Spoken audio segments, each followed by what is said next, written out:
वय वाढेल तसं आपल्या चेहऱ्यात जे काही चेंजेस होत असतात, फाईन लाईन असेल किंवा रिंकल्स असेल, तर ही जी प्रोसेस आहे जी एकदम नॅचरल प्रोसेस आहे आणि आपण ती नाही थांबवू शकत. पण आपण त्याला डिले नक्कीच करू शकतो. म्हणजेच काय, तर आपण ही जी प्रोसेस आहे ना ती थोडी स्लो करू शकतो.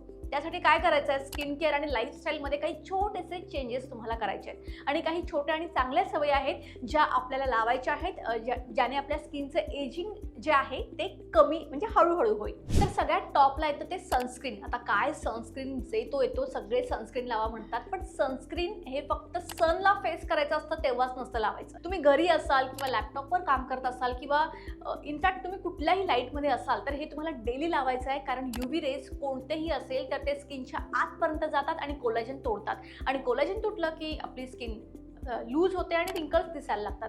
आता सेकंड म्हणजे नाईट केअर रुटीन. आता रात्रीची शांत झोप ही खूप महत्त्वाची असते. झोप चांगली असेल तर दिवस चांगला असतो असं मला पर्सनली वाटतं आणि यावेळेत तुम्ही स्किनला जे लावाल ते खूप छान ऑब्झर्व केलं जातं.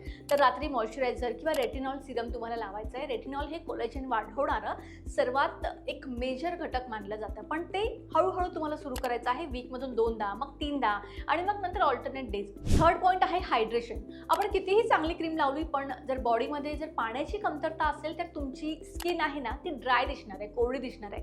कोरड्या त्वचेमध्ये रिंकल्स जास्त दिसतात उठून. त्यामुळे दिवसभरात किमान 7 ते 8 ग्लास पाणी तुम्हाला प्यायचं आहे.